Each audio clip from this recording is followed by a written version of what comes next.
अस्सलामुअलैकुम everyone, welcome back to my channel. आज आपके साथ मैं मज़ेदार सी कोफ्तों की रेसिपी शेयर करूंगी और उसके साथ साथ बच्चों के स्कूल दोबारा से खुल गए हैं तो अपनी जो है ना वो मॉर्निंग रूटीन आपके साथ शेयर करूंगी।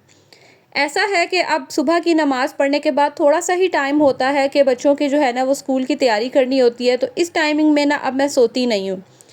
नमाज़ पढ़ने के बाद ऐसा होगा कि कभी कुरान पाक पढ़ लूँगी, नहीं तो जो है वो छोटे-मोटे दूसरे काम कर लेती हूँ। और यहाँ पे ना मिनाहिल ने अपने स्कूल का काम सबमिट करवाना था, वो थोड़ा-सा रह गया था। रात को जब मैंने चेक किया ना तो एक काम थोड़ा-सा रह गया था, तो बस इसको मैंने काम दिया। मैंने कहा आप जितनी देर फ्री हो काम करो। और माशाल्लाह मिनाहिल जो है ना वो भी सुबह की नमाज़ पढ़ती है तो साथ ही उठ जाती है। फिर उसके बाद ना सोती नहीं है, क्योंकि आधा घंटा होता है, वो इस टाइमिंग में अगर सो भी जाए तो नींद ही ख़राब करने वाली बात होती है। तो मैं ना सुलाती नहीं हूँ, बस इधर-उधर फिरती रहती है या फिर कोई काम जो है ना अपना वो कर लेती है। मिनाहिल कर रही थी काम और थोड़ी देर मैं इसके पास बैठ गई, मैंने कुरान पाक पढ़ा और उसके बाद जब टाइम हुआ कि नाश्ता वग़ैरह बनाने का और मैं उठी, मैंने हाथ मुँह वग़ैरह अच्छे से धोया।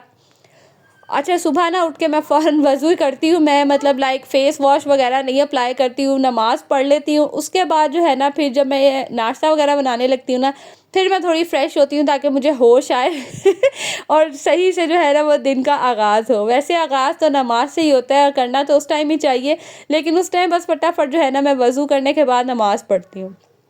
बस यहाँ पे मैंने अच्छे से फ़ेस वॉश किया और नाश्ते की तैयारी शुरू कर दी। अब आजकल ऐसा होता है कि सुबह पहले मिनाहिल का नाश्ता बनाती हूँ, लंच वग़ैरह बनाती हूँ, उसको तैयारी करती हूँ। फिर साथ ही जो है ना वो हस्बैंड के भी जाने का टाइम हो जाता है, वो उठ जाते हैं, फिर उनकी तैयारी शुरू हो जाती है। और यहाँ पे मैं अंडे वग़ैरह निकाल के ना बाहर रख लेती हूँ। वैसे बाहर भी पड़े रहे तो कोई प्रॉब्लम नहीं है, लेकिन फिर बच्चों की जो है ना मुझे टेंशन होती है कि किचन में वो फिरते रहते हैं। रात को भी हसन शहान अपने कमरे में सोते हैं ना, तो पता नहीं कितनी दफ़ा वो किचन के वॉशरूम के चक्कर लगाते हैं। तो फिर मैं सेफ़ साइड पे ही इसको इनको ना अंदर ही रखती हूँ। और नाश्ते में क्या बच्चों ने खाना होता है वो मैं एक दिन पहले ही पूछ लेती हूँ, क्या चाहिए आप लोगों को मुझे बता दो, ताकि सुबह ना फिर मुझे पता हो इन्होंने क्या खाना है और इनकी पसंद का ही हो, ताकि पेट भर के जो है ना वो अच्छे से खाएँ। और इनकी तो कोशिश होती है कि इन्हें अंडा ब्रेड दे दें या ब्रेड जो है ना वो चाय के साथ दे दें, बहुत शौक़ से ये खाते हैं। तो मिनाहिल को मैं कह रही थी कि नहीं, आप जो है ना अंडा साथ खा लो, ताकि चाय से तो कोई आपको कोई हेल्दी इतना है नहीं, चलो ये है कि एग ले लोगे साथ ब्रेड, तो हेल्दी ऑप्शन तो है ना।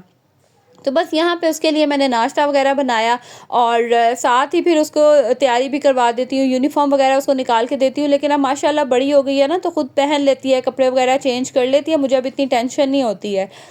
अब मतलब मुझे बस ये होता है कि कपड़े इनके निकाल के दे दिए, यूनिफ़ॉर्म इनको पता होता है कहाँ पड़े हैं, ख़ुद ही निकाल लेते हैं और पहन लेते हैं। वापस भी आते हैं तो उनको उनकी जगह पे रख लेते हैं। कभी-कभी ऐसा होता है कि आके ऐसे ही फेंक देते हैं, लेकिन मोस्टली ना उठा के उनको उनकी जगह पे रखते हैं।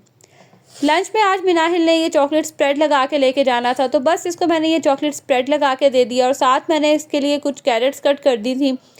अच्छा, थोड़ी-सी वैरायटी हो जाए ना तो बच्चों को लंच खाने का भी मज़ा आता है। और इसके अलावा आज कुछ था नहीं, तो बस मैंने सिंपल ये कैरेट्स, और मिनाहिल ना ज़्यादा लंच करती भी नहीं है, थोड़ा-सा ही लंच करती है। अगर ज़्यादा दे भी दूँ ना तो मैं ये वापस ले आती है और फिर फ़ायदा नहीं होता कि ज़्यादा दे के और इसी तरह जो है ना वो वेस्ट हो। तो बस लंच मैंने उसका रेडी किया और अब मैं इसके बाल बना लूँगी। जब मैं जॉब करती थी ना टीचिंग की, तो मेरी ना एक क्लास में एक बच्ची थी, वो डेली ना नए-नए स्टाइल्स बना के आती थी और हर दफ़ा जो है ना उसका स्टाइल बड़ा यूनिक और बड़े प्यारे डिज़ाइन होते थे उसके बालों के ना, तो मुझे बड़ा शौक होता था उसको देख के कि जब मेरी बेटी होगी ना तो मैं उसके भी इस तरह से बाल बनाऊँगी। लेकिन मेरी बेटी तो कहती है हाथ ही ना लगाओ मेरे बालों को। कभी कोई बना भी दूँगी ना तो उसको पसंद ही नहीं आएगा कि नहीं ऐसा नहीं बनाना, ये कैसा बना दिया है। और आज भी जो है ना इसने अपनी मर्ज़ी से ही इस तरह के बाल बनवाए थे। ख़ैर उसको मैंने तैयारी वग़ैरह की और मिनाहिल चली गई थी स्कूल। बस फिर अब मैंने तैयारी की हस्बैंड का लंच बनाने सॉरी नाश्ता वग़ैरह बनाने की और लंच बनाने की। तो ये रूटीन तो पहले भी मैं आपके साथ बहुत दफ़ा शेयर कर चुकी हूँ, इसलिए मैंने ज़्यादा कोई क्लिप्स नहीं लिए, नहीं तो आप तो मुझे सारा दिन रात नाश्ता ही बनाते हुए देखते।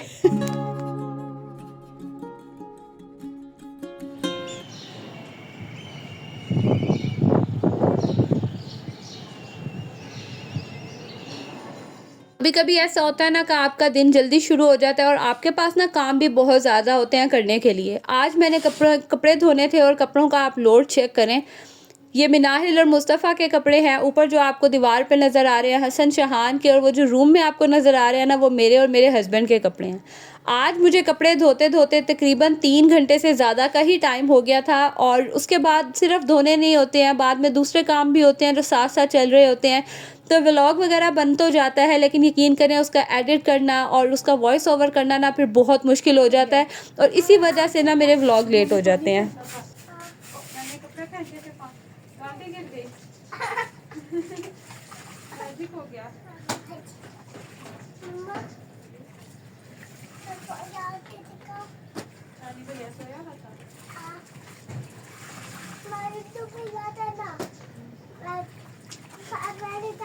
आपने अपनी ब्रेड फिनिश की थी?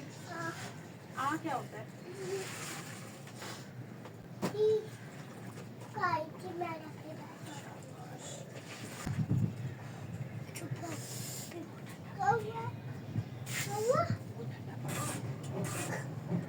ये जो मेरा छोटा हेल्पर है ना, ये मेरे साथ साथ ही होता है। कपड़े फाइनली धुल गए थे, और ये तो सिर्फ नीचे हैं, ऊपर भी थे और ऊपर वाली तार पे भी आपको नज़र आ रहे होंगे, और छत भी जो है ना वो कपड़ों से भरी हुई थी, और साथ वालों ने भी जो है ना वो कपड़े धोए हुए थे। तो आज तो धूप का फ़ायदा उठाया। ऑलमोस्ट मुझे तकरीबन 3 घंटे लगे। मैंने 9 बजे कपड़े धोना स्टार्ट किए थे और 1 बजे मैं फ्री हुई हूँ। नीचे आई हूँ, नीचे आके बस सारी चीज़ें वगैरह मैंने समेटी हैं, सारा कुछ उठाया, बेडशीट साफ़ किया। अब ये सारा कुछ मैंने उठा के रखा है ऊपर। और नीचे का आप हाल देख लें, ऐसा हुआ कि सैटरडे को भी मेड नहीं आई थी, हेल्पर नहीं आई थी, सफाई नहीं हुई थी। मैंने ऊपर ऊपर से तो की थी, लेकिन ऐसा डीपली क्लीनिंग नहीं मैंने की थी, क्योंकि आती वो 1:30-2 बजे है, और जब ना आए तो फिर ऐसा लगता है जैसे सारा दिन ही जो है ना वो वेस्ट हो गया, और फिर टाइम ही नहीं रहता कि सफाई कर लूँ। तो बस यहाँ पे अभी पहले मैंने मामा को फ़ोन करके कंफर्म किया कि वो आई है कि नहीं, तो मामा ने कहा आई हुई है। बस अब मैंने सारी चीज़ें वगैरह समेट ली हैं, सारा कुछ समेट लिया, ये सारी चीज़ें उठा के ऊपर रख दिया। अब आएगी तो नीचे से जो है ना वो सफाई कर लेगी। और घर का जो है ना बहुत ही कुछ बुरा हाल हुआ है। बच्चों के साथ एक रूम में एडजस्ट करना मुश्किल तो है, साथ ही साथ ये होता है कि बस गंद बहुत पड़ता है। दूसरी तरफ किचन की कुछ ये सिचुएशन है, रात के बर्तन धुले हुए पड़े हैं, बस अब नाश्ते के जो बर्तन हैं ना वो धोने वाले हैं। और आज मैंने बनाने थे कोफ्ते, तो उसके लिए भी चीज़ें मैंने मंगवा के, यहाँ कीमा मंगवा के रखा है। अब बस इसकी तैयारी करूँगी, क्योंकि बच्चों को आज मैंने कहा कि खाना खा के आप लोगों ने अकेडमी जाना है। रोज़ खाना नहीं खा के जाते हैं, तो फिर ना वापस भी आके नहीं खाते हैं। ऐसा है कि वहाँ पर ब्रेक टाइम में कुछ ना कुछ खा लेते हैं, और स्पेशल मतलब एक मील वो लेते ही नहीं है। शहान खा लेता है, हसन फिर भी नहीं खाता। तो बस अब ये बर्तन वगैरह समेटूंगी और ये बर्तन धोऊंगी, साथ ही बस कोफ्तों की जो है ना वो तैयारी करती हूँ। रेसिपी मैंने पहले भी शेयर की है, मैंने कहा आपके साथ दोबारा शेयर कर देती हूँ। सिंपल सी रेसिपी है, लेकिन कोफ्ते जो है ना मेरे कभी नहीं टूटे, और ना ही जो है ना वो ऐसे डी शेप वगैरह हुए हैं। तो मैं इसके अंदर क्या डालती हूँ, जो भुने हुए चने होते हैं ना उनका पाउडर थोड़ा सा डालती हूँ, 2 चम्मच के करीब, आधा किलो के जो है ना ये कीमा था। और इसमें एक प्याज जो है उसको अच्छे से चॉप करके, 4 मिर्चें इनको अच्छे से जो है ना वो चॉप करके पानी निचोड़ के वो डाला है। बेसिक इसमें स्पाइसेस जाते हैं। 2 चम्मच मैं इसमें दही डालती हूँ, उससे ना कोफ्ते बहुत सॉफ्ट बनते हैं। ये सब चीज़ें डालने के बाद थोड़ा सा ना मैं इसमें ऑरिगेनो भी डाल देती हूँ, उससे बड़ा मज़े का टेस्ट आता है। अच्छे से जो है ना इसको मिक्स कर लेंगे कि सारे जो स्पाइसेस हैं ना वो आपस में मिल जाएं, और ऐसा ना हो कि कहीं पे ज़्यादा हो कहीं पे कम हो। अच्छे से इनको मिक्स करने के बाद जो है ना मैं थोड़ी देर के लिए फ्रिज में रख दूँगी। उस तरह क्या होता है कि जो बैटर होता है ना वो ज़रा सेट हो जाता है, और कोफ्ते बनाना जो है वो आसान हो जाते हैं। फाइनली हेल्पर आ गई थी, सफाई करके चली गई है।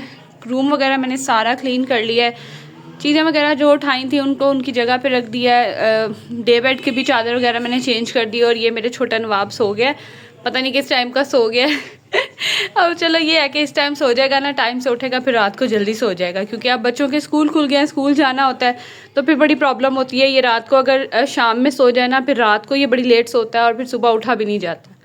खैर बस ये सारा क्लीनिंग वगैरह हो गई है। अब मैंने कोफ्ते बनाने थे, जितनी देर में क्लीनिंग हो रही थी मैंने कोफ्तों का जो बैटर है वो फ्रिज में रख दिया था।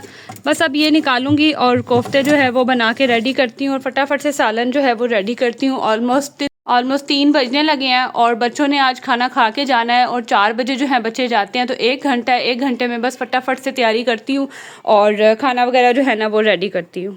बैटर यहाँ पे जो है वो अच्छे से सेट हो गया था, तो बस थोड़ा-सा मैं ऑयल ले लूँगी, ऑयल हाथों पे लगाती जाऊँगी और साथ ही साथ जो है ना वो कोफ्ते बना लूँगी। कोफ्तों को बनाने से पहले मैं अच्छे से फिंगर से प्रेस करती हूँ ताकि कीमा जो है ना वो आपस में जुड़ जाए और फिर उसको जो है ना मैं राउंड शेप दे देती हूँ। ये शेप देने के बाद मैं फिर दोबारा से जो है ना इनको थोड़ी देर के लिए फ्रिज या फ्रीज़र में रख देती हूँ ताकि वो मज़ीद सेट हो जाए। इतनी देर में मैं मसाला बना के रेडी कर लूँगी। प्याज़ों को मैंने चॉप कर लिया था और बस प्याज जैसे ही थोड़े से गोल्डन ब्राउन होंगे, इसमें अदरक लहसुन का पेस्ट डाल दूँगी, थोड़ा-सा पानी डाल दूँगी ताकि जले ना और मज़ीद जो है ना वो प्याज ब्राउन ना हो। बेसिक स्पाइसेस जाएँगे। अच्छा, मैंने कोफ्तों में भी स्पाइसेस थोड़े हल्के रखे थे, जितने नॉर्मल मैं डालती हूँ ना उससे, और शोरबा जो बना रही हूँ ना इसमें भी स्पाइसेस हल्के रखूँगी क्योंकि जब आपस में मिलके जब खाया जाता है ना, तो अगर आप स्पाइसेस ज़्यादा रखें ना तो फिर बहुत ज़्यादा मिर्ची लगती है और खाया भी नहीं जाता। तो बस स्पाइसेस को ना आपने थोड़ा-सा इस तरह से मैनेज करना है। थोड़ा-सा पानी डालूँगी और मसाला अच्छे से जो है ना इसकी मैं भुनाई कर लूँगी, क्योंकि शोरबे वाला सालन हो ना तो अलग से प्याज़ वग़ैरह तैरते हुए बिल्कुल अच्छे नहीं लगते, और अगर मुझे लगे कि अगर ये मज़ीद जो है इसको भुनाई की ज़रूरत है तो फिर मैं इसमें ना मज़ीद पानी डाल के तो ढक के रख दूँगी ताकि अच्छे से प्याज़ वग़ैरह हर चीज़ सॉफ्ट हो जाए और मसाला जो है ना वो रेडी हो जाए। जितना अच्छा मसाला बन के रेडी होता है ना, उतने मज़े की जो है ना वो ग्रेवी बनती है और जो टेस्ट है ना सालन में वो आता है। बस यहाँ पे देख लें मसाला बन के रेडी हो गया, ऑयल सेपरेट हो गया, तो थोड़ा-सा मैंने इसमें पानी डाला है और ये कोफ्ते डाल दूँगी। अच्छा, कोफ्ते डालने के बाद ना आपने इसमें चम्मच नहीं चलाना होता, क्योंकि अगर आप इसमें चम्मच हिलाएँगे ना तो ये फ़ौरन से टूट जाएँगे। आप देख सकते हैं कि अभी भी ये कितने सॉफ्ट हैं। मैंने हालाँकि इन्हें फ्रिज में भी रखा था, तो बस इनको मैं एक मतलब इस तरह से रखूँगी कि एक के ऊपर दूसरे ना हो, और साइड पे जो है ना इनको मैं रख दूँगी और कवर कर दूँगी। मीडियम टू लो फ्लेम पे कवर कर दूँगी और जब ये पकना शुरू हो जाएँगे ना तो बस किसी कपड़े की मदद से थोड़ी-सी मैंने पतीली को हिलाना है कि ये जो है ना नीचे ना लगे। जब ये अच्छे से जो है ये पक जाएँगे, ऑयल सेपरेट हो जाएगा, तो हल्की-सी भुनाई करके ना मैं इसमें मज़ीद दही डाल दूँगी। इतनी दही डालूँगी कि दही का पानी जो है ना वो भी अलग हो जाएगा, और जितनी मुझे ग्रेवी चाहिए होगी ना उतना मैं पानी डालूँगी और कोफ्ते जो है ना वो रेडी हो जाएँगे। इसके बाद मैंने क्लिप ही नहीं रिकॉर्ड की है, पता नहीं क्या वजह हुई, मुझे अब याद ही नहीं है। तो ये ख़ैर आज का मेरा व्लॉग था। उम्मीद करती हूँ कि आज का व्लॉग भी आप सबको अच्छा लगा होगा। अच्छा लगा होगा तो लाइक ज़रूर करना है, चैनल पे न्यू है तो सब्सक्राइब कर दें। अब आपसे लूँगी इजाज़त और मिलूँगी अगली वीडियो में। अल्लाह हाफ़िज़।